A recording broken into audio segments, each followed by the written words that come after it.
নমস্কার বন্ধুরা, সবাই কেমন আছো? তা দেখো, আমি কিন্তু চলে আসলাম আজকে আবার আরেকটা নতুন ভিডিও নিয়ে। আর আজকে তোমাদের সাথে শেয়ার করব চিংড়ি মাছ দিয়ে কুমড়ো পাতার বড়া। চলো সেটাই তোমাদের দেখাবো। দেখো, আগে কিন্তু আমি পেঁয়াজ, রসুন, আদা দিয়ে পেঁয়াজটা ভালো করে কষিয়ে নিয়ে তারপর কিন্তু চিংড়ি মাছগুলো দিয়ে একটু ভাজা ভাজা করে নিয়েছি।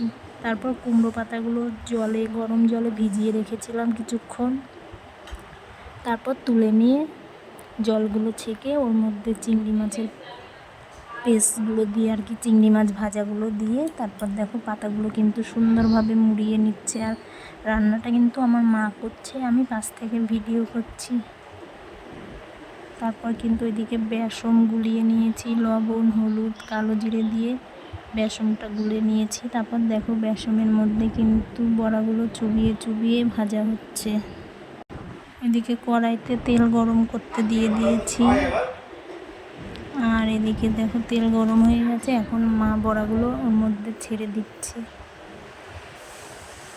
একদম আস্তে করে জাল দিয়ে বড়াগুলো আস্তে আস্তে ভেজে নিতে হবে, লো ফ্লেমে একদম, তাহলে বড়াগুলো খাস্তা খাস্তা হবে।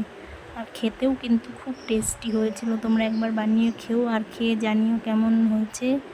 আর আমার ভিডিওটা যদি ভালো লাগে অবশ্যই লাইক কমেন্ট করে আমার পাশে থেকো বন্ধু হয়ে। আজকের মতো এটুকুই, টাটা বন্ধুরা।